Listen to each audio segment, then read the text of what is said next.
Um empresário que começou nas artes e hoje atua com consórcio. Nessa edição do Valor História, vamos conhecer a história de Marcelo Santana.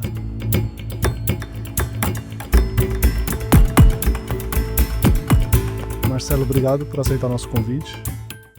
E para começar, quem é Marcelo Santana? Bom, primeiro eu quero agradecer. Muito obrigado, meu querido. Você é um amigo. Cara, foi um prazer enorme ter te conhecido, né? E tá aqui, estamos aqui hoje aqui conversando exatamente sobre a minha vida, né? Então quero agradecer essa oportunidade, esse espaço que vocês abriram aqui. Bem, como tudo começou, vamos lá. Nossa, é tanta coisa, né? São anos e anos aí de experiência, né? No mercado das artes. Eu começo falando que a minha mãe fez tudo para mim ser outra coisa menos artista, né, e eu acabei indo pelo meu coração, né, por aquilo que queimava dentro de mim, né. Então eu sou o Marcelo Santana hoje, ainda continuo produzindo alguns trabalhos, mas hoje eu trabalho com consórcio e investimentos. Começo ainda muito novo, buscando um caminho, né, para poder tentar me achar. Minha mãe queria que eu fizesse um curso de informática, e na época era COBOL e DBase, que você chegou a pegar essa parte? Peguei The Base. DBase? Tenho formação em The Base. Você tem formação? Tenho. Então, eu peguei essa parte aí. Minha mãe pagou um curso pra mim, só que eu odiava aquilo, cara. Nossa, era muito maçante demais. E ela pagou, coitada, né, o curso pra mim. Eu lembro que eu ficava numa pracinha lá na Vila Prudente, eu não entrava pro curso, e ficava na pracinha do lado de fora, brincando com aqueles. Como é que chamava aqueles bichinhos que você alimentava eles? O Tamagotchi. Tamagotchi, ficava Bichinho virtual, né? é isso aí. Ficava brincando com aquilo e não entrava no curso, cara. E eu falei assim, "Ó, o negócio é o seguinte, minha mãe descobriu porque o cara ligou pra ele e falou assim: "Ó, seu filho não tá vindo pro curso", né. Uhum. E minha mãe chegou pra mim e falou assim: "Ó", minha mãe me deu o ultimato, falou assim: "O que que você quer fazer da sua vida?". Eu falei assim: "Mãe, eu não quero fazer nada relacionado à informática, eu quero ser desenhista". Porque eu amava Laerte, Angeli, Geraldão, Uhum. eu lia Chiclete com Banana, então eu queria ser igual aqueles caras lá. Eu queria desenhar, queria fazer história em quadrinhos, né. E aí eu fui buscar o meu caminho a partir daquele momento. Eu arrumei o meu primeiro emprego e fui custear o meu primeiro curso de desenho, que foi, um curso chamava, Curso de Expressão Artística, numa escola chamada Tecnoarte, Uhum. lá na Avenida Dom Pedro. Ipiranga. Isso, no Ipiranga, exatamente. Você achou que você conheceu, não? Não, não. Então, e foi o primeiro curso, paguei do meu bolso, cara, né, paguei do meu bolso. Fiz, depois eu fui fazer Carlos de Campos. Era uma escola que tinha na esquina da, Monsenhor de Andrade com Oriente ali, famoso Kaká, aonde estudou Gêmeos, onde saíram muitos artistas de lá. Na vida curioso que eu estudei com Gêmeos, Ah, Gêmeos os grafiteiros, cheguei a estudar com eles. E foi aquele momento ali que eu comecei a respirar arte de verdade. Na escola era um caldeirão fervente de artistas, teatro, esculturas, enfim, cara, os professores maravilhosos, né, lembro, sou amigo de todos, né, Lua, Ismael, todos grandes artistas, professores, né, tenho contato com eles até hoje, caras que influenciaram muito a minha vida ali. E ali, né, naquele momento ali, a coisa só foi crescendo, só foi evoluindo, e até aquele momento ali, né, eh, eu não parei, né, só fui desenvolvendo ali o meu trabalho artístico, fui crescendo. Cheguei a trabalhar, mais tarde com Eliana, Augusto Liberato, né, me tornei um cenógrafo, uhum. né, eu tinha um diretor de teatro que chamava-se João Elias, nunca mais tive contato com ele, mas ele era um diretor que vinha para cá, para São Paulo, e eu era o cenógrafo dele daqui. Fiz todos os vídeos, dos Inimigos do HP, fiz todos os vídeos, do Augusto Liberato, da Eliana, Trem da Alegria, né, e tinha uma equipe enorme que eu coordenava essa equipe com, pintores de arte, aderecistas, né. Então assim, minha vida era dentro do estúdio, cara. Eu comia dentro do estúdio, eu dormia dentro do estúdio. Eu amava isso, era uma loucura. Caramba, isso era na Record, né, ou na SBT? Isso, na Record, na SBT, eu Uhum. sempre estava sempre enfiado dentro desses lugares aí. Legal. Como é que você percebeu esse interesse pelas artes? Bom, desde pequeno, né, Aham. desde pequeno. A minha mãe, ela falava que para mim ficar quieto, era só pegar um bloquinho de folha de sulfite, canetinha, lápis de cor, e ali eu passava horas e horas ali, ela tinha que ir lá, às vezes me chutar para saber se eu estava vivo. Caramba. Ela aceitou? Hoje ela aceita A minha mãe é aprendeu? falecida, né, mas ela assim, ela não aceitou no começo, né, porque mãe é mãe, né, ela é preocupada, né, eu acredito que ela não aceitou, mas ela acho que por me ver feliz na época, né, e eu até entendo, porque assim, essa vida, ela é uma vida de muito sacrifício. Eu fui mudar essa história quando eu resolvi dar aula. Por quê? Foi como eu falei, eu vivia dentro de estúdio. E quando você é sozinho, tá tudo certo, né. Você come marmita requentada, você faz o que Uhum. faz, que você faz tudo por amor à arte, entendeu? Você dorme onde tem que dormir, entendeu? Tá tudo certo, é tudo poesia, né, a arte é poesia. Só que aí eu casei, veio o primeiro filho, e aí o jogo muda, Certo. aí a história muda de figura. Isso foi em que ano? Isso foi eu entrei na faculdade porque eu fui fazer faculdade, eu lembro que uma amiga minha, eu comecei a ficar desesperado, eu falei assim, chama Eliana, né, uma grande amiga Hum. minha que me incentivou. Eu já tinha muito conhecimento, artístico, de material, já tinha trabalhado um monte de lugares, e eu falei: "Li", eu falei: "Não aguento mais cara, essa vida tá muito louca, eu trabalho, trabalho, cara, pô, eu tô passando necessidade", né.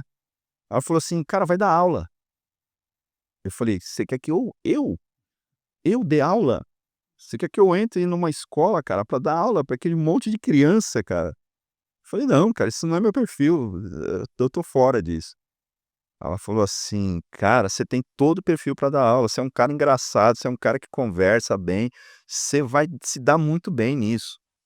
E aí eu fui mais, assim, porque realmente eu não tinha como, eu entrei na faculdade, eu acho que, em 2020 não, 2016, 2016, foi isso aí. E aí me formei. Uhum. Quando eu me formei, eu comecei a dar aula, cara. E aí foram anos e anos trabalhando, Uhum. em escola particular. 2006 ou 16? 2006, desculpa. 2006, né. Isso, 2006. Aham. 2006. E trabalhei na verdade eu entrei em 2003, me formei em 2006, e a partir desse momento eu comecei a dar aula. Já comecei a dar aula antes de sair da faculdade, num lugar chamado Estação Especial da Lapa, para pessoas aliás, para pessoas com portador de aliás, pessoas porque agora eu também já não sei como é que fala, na época eu podia falar que era portador de deficiência, agora parece que não pode falar que é mais portador de deficiência, enfim, né. Como é que fala agora? Acho que é necessidades especiais, né. Necessidades especiais? Acho que é Então, isso. é que porque tudo muda muito rápido, né. Então pessoas com necessidades especiais. Na época, a Estação Especial da Lapa era um complexo aonde a gente existiam várias baias e, cara, eram várias pessoas que trabalhavam juntas ali. Então ali eu fiz uma amizade muito grande, porque tinha gente que dava aula de pintura, tinha gente que dava macramê, tinha gente que dava aula, eh, cara, de teatro, de música, de dança, enfim.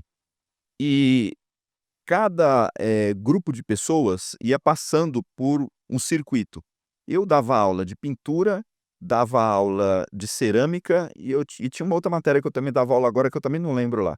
Eu sei que eu dei muita aula lá. E ali, naquele espaço ali, eu passei a conhecer realmente a necessidade do ser humano. Uhum. Porque tinha gente que vinha do Capão Redondo, cara, ficava ali na Lapa. Tinha gente que vinha de outras cidades para poder ter aula ali. Porque era o único lugar que oferecia aulas de arte de graça, entendeu? Para pessoas, né, com necessidades especiais, Sim. né? E que não tinha esse tipo de aula em nenhum outro lugar. E era um programa do estado, era um programa muito bom. Isso me enriqueceu muito como ser humano. E isso foi fazer muito sentido para mim, quando eu comecei a trabalhar com consórcio, que a gente vai falar daqui a pouco. Eh, Quando eu saí de lá, e eu comecei a dar aula na escola, eu percebi o seguinte, eu fiz um parâmetro, né. Claro que a escola particular é uma escola onde o pai está pagando, né, enfim, é outro perfil, né. Mas, tudo que eu vivi na Estação Especial da Lapa, e foram outras unidades também que eu trabalhei, tá, que tem o mesmo perfil, por exemplo, a Seco, Laramara, né, outros lugares aonde eu também atuei, também com pessoas com necessidades especiais, né, que foram muito importantes para mim, né, que me formou como ser humano. E aí eu entendi o que que a Eliana falou para mim, ela falou: "Cara, você vai se dar muito bem lá, porque você tem esse perfil". Ela estava falando do meu perfil acolhedor. Eu sempre tive essa questão de acolher muito a pessoa. E hoje, cara, eu realmente, eu entendo que a arte, ela sempre foi, algo que sempre acolheu as pessoas, sempre teve essa novidade, sempre teve essa liberdade, sempre teve esse canal de trazer para perto, de sentar, de democratizar, né, de fazer com que não tenha escadinha, né, nenhum é melhor do que o outro, né. E cara, durante muito tempo na minha vida, eu percebi que isso, daquele momento em diante, né, a minha vida não poderia ter sido diferente. Aliás, ela não seria diferente, né, nesse sentido. Uhum. Oh, que legal, né. Você também trabalhou com bonecos, cenografia, né? Sim, sim, sim. A cenografia, né, foi como eu falei com o João Elias, né. O João Elias, ele era uma figura, né, ele era um carioca, né, bem carioquês mesmo. Ele tinha 2,10 m de altura, ele devia pesar acho que uns 140 quilos, uma figuraça, cara, entendeu, gente boa pra caramba, né. E ele, sabe, um cara de um coração gigante, né. E eu nem sei se ele tá vivo, né, porque já tinha uma certa idade, né. Fico até curioso pra saber que fim que levou o João Elias, né. João Elias, se você estiver assistindo aí, dá um oi pra mim, né. Não sei se você vai, mas enfim, né. Hoje em dia a gente se conecta aí por tantas, né, tantas plataformas, né, por tantas coisas, né, enfim. Mas ele é um cara muito generoso, um cara muito bom. Ele e a esposa dele, né. Foi um cara que me inseriu também nesse universo, né. E o teatro de bonecos, ele sempre trouxe essa magia pra mim, esse trato com a criança, né, Uhum. esse universo com a criança. E o adulto também, viu. Que é isso, coloca pra fora a criança interior, né? Exatamente, é isso aí. Caramba, que legal. Como é que foi essa transição de carreira de artista para consultor de consórcio? Então, nunca tinha vendido uma bala. Uhum. Eu não Já. achava que eu ia conseguir, depois da pandemia, a escola mudou. As crianças, elas ficaram, não vou dizer mimadas, né, mas elas, na verdade o mundo todo mudou, né, as crianças elas vieram com sem limites. E eu até entendo, né, pô, você tem uma criança dentro de casa, trancada, né, durante, né, praticamente quase 3 anos ali, né, os pais não sabendo o que ia fazer com aquela criança, né. Então: "Pai, eu quero isso", trancado, pô, faz. "Pai, eu quero fazer isso", trancada, faz. Quando liberta uma criança dessa, ela chega na escola, ela chega exatamente com essa motivação, com essa cabeça, né, tudo que eu quero eu faço, e exatamente foi isso que aconteceu, a criança chega, né, dessa forma. Pra gente, né, pra nós professores, foi muito difícil lidar com isso, né, e os pais também, né, vieram chocados, né, com essa, e a escola teve que se adaptar de uma forma muito rápida. Algumas conseguiram, outras não. Acredito que a minha, onde eu trabalhava, ela até que se adaptou bem, só que eu já era um professor velho, Uhum. né, tendo que se adaptar para uma modernidade que eu não queria fazer esforço, entendeu? Sim. Eu não queria me atualizar, né, essa que foi a verdade. E eu assumo toda a responsabilidade por isso, né. Porque eu já estava cansado já, né. Eu acho que acredito muito assim, que o ser humano ele tem, um tempo dele de, sabe, de potência, que ele vem, que ele trabalha, que ele luta como um leão, que ele faz, que ele acontece, que ele pá, pá, pá, pá, pá, que ele escala e que ele se projeta e, cara, ele tem esse tempo. Ele não vai durar nesse tempo para sempre. Então, nesse tempo onde ele vai, cara, ganhar dinheiro, onde ele vai conquistar, onde ele vai fazer faculdade, fazer curso, ele vai casar, ele vai ter filhos, e depois essa potência ela começa sabe, a cair, a ter, né, ficar mais flat ali, né. Pelo menos eu me enxergo assim e consigo enxergar a vida assim, né. E eu me vi profissionalmente dessa forma. "Pô, você vai ter que fazer tal curso, você vai ter que não sei o quê", eu falei: "Cara, pra mim não faz sentido", até porque o salário que eu ganhava não condizia com aquilo, né. Mais responsabilidades lidando com aquela carga toda. Então, só que eu sempre fui um professor muito querido, as minhas aulas sempre foram muito boas, porque eu tinha muito material, eu conhecia muito, eu sempre me dediquei muito, né, naquilo que eu fazia antes de dar aula e depois dando aula. Eu sempre fui um professor que, cara, dia dos professores, eu saía com sacolas e sacolas de chocolate, essa é a falta que eu tenho, cara. Entendeu? Com camisa, cara, eu ganhava muito presente dos pais, eu era um professor querido mesmo, porque as minhas aulas elas eram realmente inovadoras. Ó, pra você ter uma ideia, na minha sala de aula eu levava furadeira, martelo, Caramba, serrote, eu ensinava os meus alunos a serrar, cara, a nossa. pregar, entendeu? Que Ó, idade que eles tinham? cara, eu dava aula do primeiro aninho até o nono ano, Nossa, entendeu? Porque eu achava um absurdo, um marmanjão de sétimo, oitavo ano, o cara nunca tinha batido um prego na vida dele, tem uns que nem na fase adulta, né. nem na fase adulta. Eu falei: "Não, pelo amor de Deus, cara, você nunca serrou na vida?" Eu trazia madeira da minha casa, falei: "Não, vamos serrar, vamos fazer um boneco de madeira, você vai pregar". Então as minhas aulas eram muito dinâmicas, entendeu? Não era aquele negocinho de colar o papel crepom, sabe, no nariz do palhaço, esquece isso, cara, na minha aula não acontecia, né. Todo ano nós fazíamos eh eh, um evento, né, que era em setembro, que era exposição cultural. Eu começava já em janeiro, eu começava a fazer um acervo de obras dos alunos. Eram 3 obras por alunos, Caramba, e eu fazia uma exposição gigantesca de arte na escola, eu parava a escola. Todo ano, eu fiz isso durante 10 anos. nossa. 10 anos. Tenho fotos disso até hoje.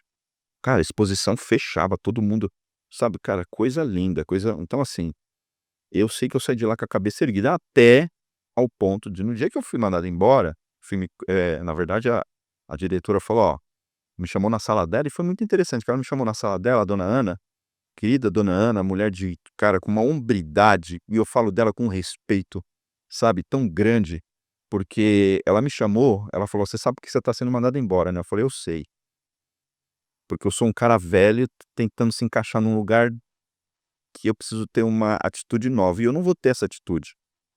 Você vai precisar colocar uma pessoa aqui que, né, cara, que vai ter que fazer o que eu não vou conseguir fazer, eu não quero fazer, né. Que assim, o pai vai falar: "Eu tô pagando, faz o que eu faço", e desculpa, eu não vou fazer, né. Sim. Eu não vou me corromper com essa questão, eu quero dar aula de verdade. Porque já tinham me cortado cola quente, já tinha me cortado tesoura, já tinha me cortado um monte de coisa, eu não podia usar, cara. Ou seja, Serrote, ia ser uma samambaia ali, né. cara, e uma samambaia de plástico, nem uma samambaia de verdade, entendeu? Uma samambaia fake. Eu falei: "Não". E ela falou assim: "Mas você sabe que as portas estão sempre abertas para você aqui. Você é um professor digno de honra", ela falou para mim.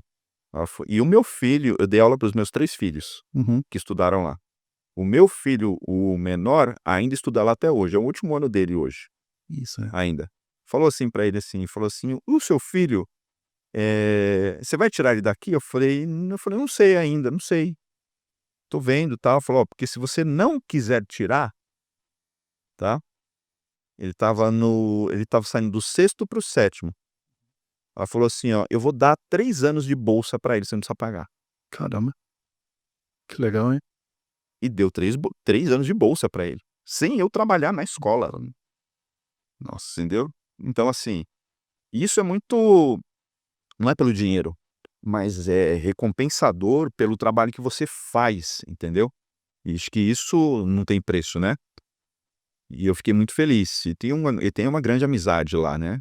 Consegui conquistar essa amizade dentro dessa escola que eu trabalhei. E aí que surge o consórcio. O consórcio, ele surge nessa transição. Por quê? Eu trabalhava segunda, terça, quarta, quinta e sexta eu não dava aula. E aí, como eu já namorava meio que o mercado financeiro para tentar investir em alguma coisa, um amigo meu pastor, Uhum. né, ele falou para mim assim, falou: "Cara, tá surgindo um negócio aí de consórcio, tal, a Demicon, você não quer lá dar uma olhada, né? O meu filho Karim, né, ele tá abrindo uma loja da Demicon, você não quer ir lá tentar?" Eu falei: "Pô, pastor, será, cara? Eu nunca vendi uma bala, meu irmão." Falei: "Isso não é para mim." Ele falou assim: "Cara, você é um cara articulado, você fala bem, você conversa." Né, falou assim: "Vai lá tentar." E eu comecei a ir, fui um dia, fui um 2, fui 3, comecei a pegar, né, as aulas, né, que o pessoal aplica lá na Demicon, né, e eu comecei a achar interessante aquilo, né, falei: "Poxa, cara, isso aqui é interessante, isso aqui, pô, isso aqui dá dinheiro", né. Aí eu fui conversando com né, aí um dia eu tô eu fui no meu médico, e eu tô sentado, só que assim, eu já estava vestido assim, né. Falei: "Quer saber, eu vou começar a ver essa parada e ver se dá certo mesmo." Aí eu tô vestido assim, ó, Sim. já de terno já, né, mais elegante, já não tô com roupa de professor. Beleza. Eu estava com o cabelo cortado já, barba feita e tô vestido assim. Aí eu fui no médico, passar por uma consulta normal, o doutor Leandro. Eu falei: "Ô, doutor Leandro." Aí ele olhou pra mim e falou assim: "O que aconteceu com você? Por que você tá vestido assim?" Aí eu falei pra ele assim, falei assim: "Porque além da consulta eu vim te vender um consórcio." Eu falei pra ele. Caramba, você enfiou essa mesmo. Dei essa assim Essa. no Aham. cara, assim, ó, pá. Aí ele falou: "Como assim?" Eu falei: "É, cara, eu tô vendendo consórcio agora." Ele falou assim: "Pô, mano, você chegou atrasado." Eu falei: "Sério?" Eu falei: "Sério, porque eu comprei um ontem." Tipo, eu falei: "Da onde?" Eu não vou falar aqui, tá, não vou dar jabá, tá bom. "Comprei tal, de tal lugar, de tal banco." Eu falei: "Sério, jura? Quanto é que você tá pagando a parcela?" Foi "Qual foi o crédito que você contratou?" Ele falou: "Ó, contratei tanto crédito, tal." Enquanto ele estava falando, eu catei meu celular, abri o aplicativo da Demicon, já tá pá-pá-pá. Eu falei assim: "Ó, esse crédito que você contratou, comigo a parcela ia ficar isso aqui, ó." Eu mostrei pra ele. Nossa, o olho azul do meu médico abriu assim, ele falou assim: "Não acredito, cara, sério? Eu vou cancelar o meu agora, eu vou comprar com você." Foi a primeira venda. A primeira venda. Não, ele não comprou ali a Ah, hora, sim. mas ele ficou curioso. Aí ele falou assim: "Vamos sentar, vamos conversar, vamos marcar uma reunião." Aí fui na reunião, ele não comprou na reunião, mas ele trouxe o professor de inglês dele, o professor de inglês dele comprou. Sim. Aí na segunda reunião ele não comprou, mas a médica que era amiga dele comprou. Depois ele comprou 1,5 milhão, 1,5 milhão comigo. Caramba. Aí eu falei: "Cara, esse negócio tá bom." Fiz 3, 4 vendas assim, ó, eu falei: "Cara, esse negócio rola." Aí eu percebi que o que que acontece, a venda em si, ela a não é a oportunidade. Claro, tem oportunidade, o consórcio, principalmente o consórcio que eu trabalho, que é o consórcio da Ademicon, ele é bom, entendeu? Uhum. Hoje nós somos a maior empresa de consórcio de investimentos da América Latina, né. O que a gente consegue fazer hoje com a linha de crédito que a gente tem, cara, ninguém faz. Mas não é só isso, é o relacionamento que você tem. E lembra que eu falei para você, as aulas que eu dei lá atrás, tudo aquilo que eu conquistei lá atrás, aquilo que eu vivenciei lá atrás, hoje eu trago, hoje eu sei. Porque a relação, conforme você enxerga as pessoas, você, quando eu sento de frente pra com uma pessoa, eu não tento vender para ela, Uhum. eu quero saber da necessidade verdadeira que ela tem, aquilo que realmente ela precisa. Não é a venda pela venda. Mas é o quanto aquela venda pode Melhorar para ela. melhorar a vida dela. Sim, E isso fez com que eu me apaixonasse pelo consórcio, sim. porque eu nunca fui vendedor, mas eu me tornei um especialista em pessoas. E isso a sala de aula te ajudou, né. A sala de aula me ajudou. Foram quantos anos como professor? 22 anos. 22 anos. Caramba. Daqui eu já emendo a próxima pergunta, né, e eu acho que, de certa forma, você até já respondeu, mas acho que Uhum. não tão abertamente assim, né, a importância do consórcio na construção do patrimônio. Como é que ocorre. E dá para emendar inclusive a próxima aqui, né, porque o consórcio é um produto que tem muito mito em volta, e os críticos têm argumentos muito ferozes contra o consórcio, né, então, pudesse falar também quais são os riscos e os mitos que envolvem o consórcio, o que é mito, o que é verdade, né, do consórcio. É, bom, vamos lá. Isso é uma pergunta muito, muito inteligente. Apesar de ser uma pergunta que, né, tá na boca do povo, mas não, é uma pergunta muito inteligente, né. Os mitos. Se a gente for dizer o que que é um mito, né? Mito é algo que, né, é aquilo que não é real, é aquilo que dizem por aí, né. Então, quando eu sento com uma pessoa para poder explicar para ela o que é o consórcio, tudo aquilo que é mito deixa de existir, porque é o que ela não sabia, foi o que ela ouviu dizer. Ela não tinha nenhuma noção do que, realmente daria para fazer com uma carta de crédito. E, pasme, é o que eu mais escuto. Quando eu sento numa reunião para poder falar, claro, depois que eu entendi a necessidade da pessoa, que eu conversei com ela, né, isso eu estou falando assim, ó, tá? Uhum.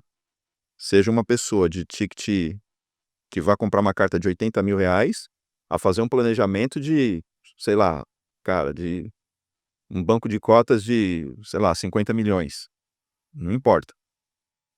É a mesma coisa, Sim. é a mesma coisa. A pessoa vai sempre olhar para mim e vai falar assim: "Eu não sabia que dava para fazer isso com consórcio".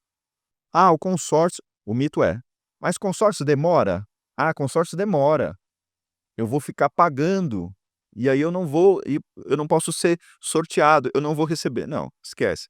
O consórcio, você vai ser sorteado, você vai receber. Ponto, você está pagando, você vai receber. De uma empresa séria, sim, não importa.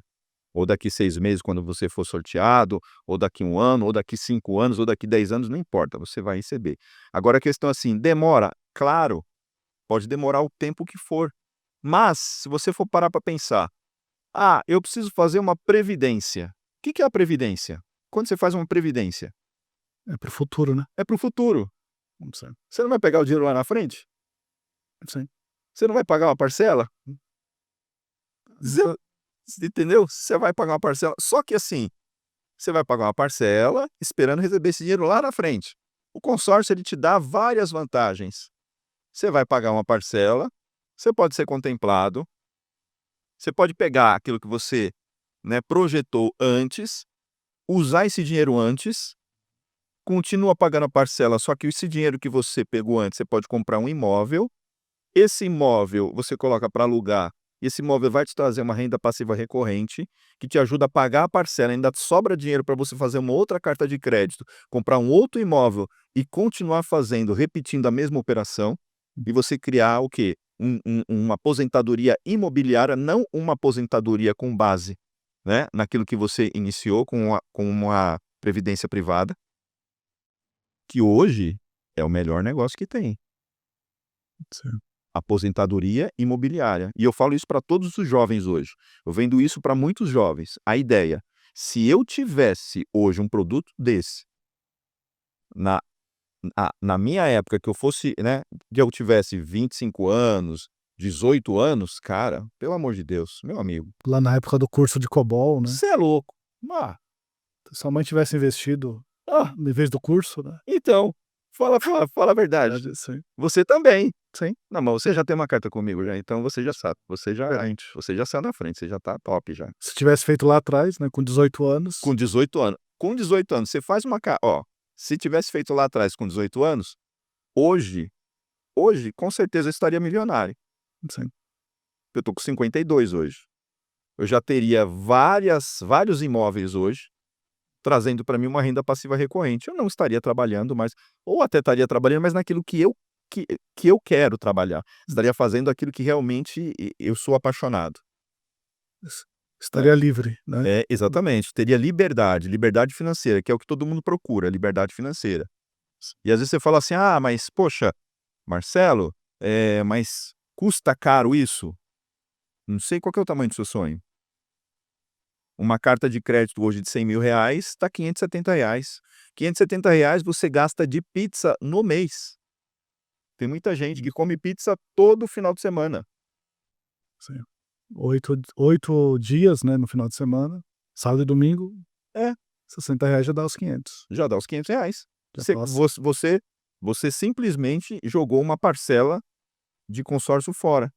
Ah, mas R$ 100.000 você não compra um imóvel, mas você inicia uma alavancagem financeira para que você venha comprar um imóvel. Por quê? Vamos lá. Contrata um crédito de 100.000, paga a parcela. Agora imagina que 100.000, você paga R$ 570, tá? Todo mês, 570, 570, 570, 570. Durante 12 meses, tá? No 12º mês você foi contemplado. Tudo bem? Qual foi o seu investimento? R$ 7.000 na sua carta. R$ 7.000. Pegou esses R$ 7.000, o que você vai fazer? Pô, eu investi, só que eu tenho a carta contemplada. E agora? 100.000, não compro imóvel. Beleza. Mas a Demicon tem o quê? Um ecossistema dentro dela chamado Contemplay, que vai fazer uma oferta de compra para você. E vai comprar a sua carta. E vai pagar até 40%. Ou seja, você vai colocar quase 40.000 no seu bolso e aquelas parcelas de 570. Não tem mais. Você pega 40.000, quase 40.000, tá? E não tem mais parcela. Ou seja, você alavancou, você pegou 40.000.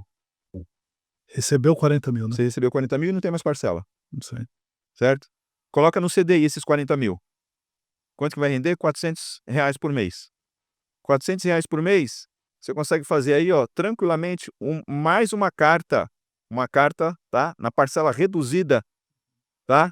De R$ 100.000. Mais R$ 100.000. Então agora, quem é que está pagando essa carta? A sua primeira operação. Seu dinheiro está protegido no CDI, Uhum. está pagando a sua carta de 100.000. Contemplou, aumenta o colchão financeiro. Agora você não tem mais 40, você tem 80. Já dá para ter 2 e assim vai escalando, né? E assim você vai escalando. Sim. Agora vamos lá. Você demore 5 anos fazendo isso. Uhum. Você demore 8 anos fazendo isso. Entendi. Você tem seu primeiro apartamento pago pelo seu rendimento Daquele investimento lá do primeiro ano. do primeiro ano. Não sei. Se você falar para mim que esse negócio não é bom, eu vou falar assim: então me fala um negócio bom então que eu compro. Pode me trazer aqui que eu compro agora. Entendi. Então não tem como falar que consórcio não é bom. O ponto só que pega é que a contemplação não quer dizer que ela vai ocorrer em 1 ano, né? Não, mas ela pode Agora ocorrer antes, sim. ela pode ocorrer depois, mas que ela vai ocorrer, ela vai. Em algum momento ela vai ocorrer. Sim, ela vai ocorrer, só que na hora que ela ocorre, você tem ali. O importante é você contemplar a primeira. Contemplou a primeira, o importante é contemplar a primeira. Contemplou a primeira, quem está pagando agora é o seu rendimento que você colocou ali no CDI ou no CDB, qualquer aplicação Sim. de baixo risco, que vai poder pagar a segunda carta. E aí você tira o pé e deixa o negócio fluir. Entendi. Essa era inclusive era a próxima pergunta, né, se o consórcio pode ser um investimento. E é, Esse é o maior investimento que tem. mas precisa ter uma estratégia junto, né. Essa é uma das estratégias que nós temos, tá? Agora, claro que tem gente que faz o seguinte, faz banco de cotas, então colocando uma cota. Agora imagina, você falar assim: "Marcelo, tá, eu consigo pagar aí, tá, 10 cartas de 100.000, 1.000.000. Então você vai ter 10 chances de contemplar dentro do grupo. E vai administrando conforme contempla. Conforme você contempla, vende a cota, diminui o saldo devedor.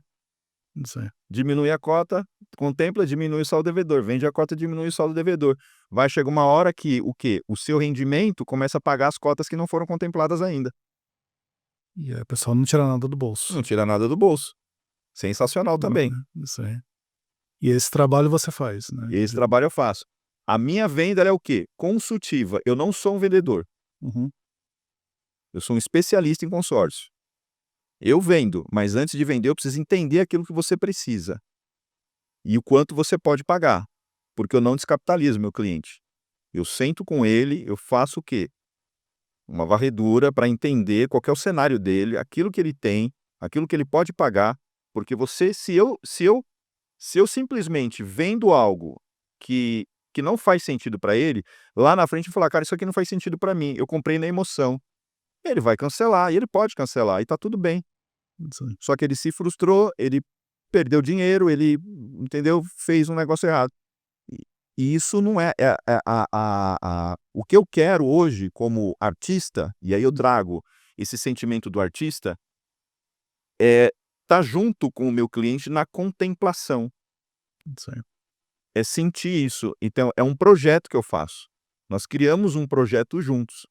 Nós elaboramos um projeto. Então, assim, eu sou o cara, depois do meu cliente, mais interessado em contemplar a carta dele. Entendi. Eu sou a segunda pessoa mais interessada, depois dele, Uhum. para fazer com que aquilo realmente dê certo. É esse sentimento que eu passo, e é isso que realmente a gente desenvolve para que ou seja feito isso através do lance embutido, né, pela própria carta, ou através do lance limitado, que é onde você coloca parte de recurso da própria carta e parte de recurso próprio. Porque a pessoa às vezes tem um dinheirinho guardado ali, a gente consegue acelerar o processo da carta. A pessoa não fica dependendo só do sorteio. Marcelo, não tenho dinheiro, vamos trabalhar então com lance embutido, vamos pegar 25% da carta. E vamos dar todo mês, você vai ter uma chance pelo sorteio e uma chance pelo lance embutido. Vamos acelerar esse processo. Isso aí. Então tem meios de fazer com que a sua carta ela seja contemplada mais rápido também. Legal. E esse é aí que entra o seu trabalho, né? Entra o meu trabalho consultivo. Legal. Marcelão, esse assunto vai render uma segunda pauta. Vai render uma segunda pauta, vamos conversar sobre isso. Vamos conversar, vamos fazer um próximo episódio, não o próximo, né? Mas futuramente, se você puder voltar. Mas já acabou, já? Já estouramos o tempo, inclusive. Eu tenho tanta coisa para falar. A gente já tá quase apanhando da equipe aqui. Por isso que ele tá andando para lá e para cá, então. Tá desesperado ali, né? Mas enfim, quem quiser entrar em contato, conversar sobre, né, estratégias em relação ao consórcio, como pode te encontrar? Bom, geralmente eu atendo pelo Instagram, né, pode me chamar, ou pelo telefone mesmo. Vocês vão colocar o telefone, né? Sim, a gente coloca na tela. Então pode me chamar pelo telefone direto, pelo WhatsApp, que eu atendo, acho que é a forma mais fácil, né, de entrar em contato comigo. Por favor, se quiser, tá, venham tomar um café comigo na loja, a maior loja da Ademicon, a maior loja da América Latina, a maior gestão, a loja que mais vende, tá? Fica na Rua Juventus, número 337, tá? Parque da Moca. Lugar lindo, maravilhoso, tem um café super top ali esperando vocês, tá? E para mim vai ser um enorme prazer receber cada um de vocês lá, tá bom? E poder escutá-los, tá? E desenvolver um projeto bacana para que vocês venham sim ter o sonho de vocês realizado. E é isso que é o meu maior objetivo. Eu falo que a Demicon ela realiza sonhos. Sonhos que estão enterrados, né? Sonho da casa própria, sonho de trocar de carro, sonho de fazer uma viagem, né? Sonho de dar uma festa de debutante para o filho, para a filha, né? Sonho de fazer uma cirurgia plástica, ou enfim, né? Qualquer, assim, o sonho, nós sabemos que o sonho, ele está à distância de um braço, né? E eu sou a pessoa que aperta a sua mão e falo, vem comigo, tá? E é isso. Legal, Marcelo. Obrigado por esse bate-papo, pelas informações. É isso, tamo junto. Em Eu que breve agradeço estaremos de você. volta. Não, Cara, você tá bonito, cara. obrigado. Você tá com um visual, ó, assim, esse cara bem intelectual. Estarei mais quando contemplar, né? Isso... Aí essa... Agora me pegou, hein? Agora te peguei, hein? Bom, o Valor História é uma produção dos Estúdios Camucai da Teleobjetiva. Ficamos por aqui, então. Até o próximo. Mais uma vez, obrigado, Marcelo. Abraço. Valeu.